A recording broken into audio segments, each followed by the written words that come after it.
Reyhan, gelsene. Niye o tarafa gidiyorsun?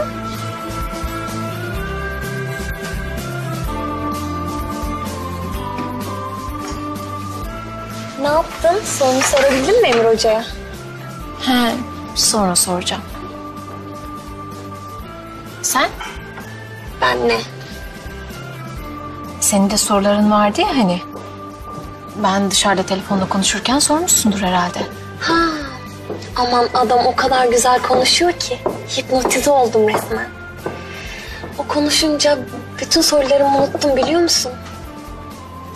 Öyle havadan sudan konuştuk. Hakkında bir sürü şey öğrendim. Ya öyle tatlıydı ki cevapladı ne sorduysam.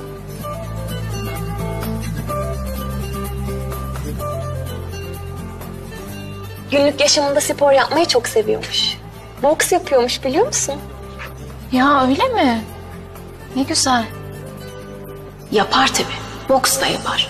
Yeter ki yumruk atmak için bir sebebi olsun. Şuraya bak. 5 dakika. Sadece 5 dakika çıktım dışarı. Hayatını anlatmış. Aslında ben pek spordan, bokstan falan anlamam. Ama o seviyorsa ben de seviyorumdur herhalde.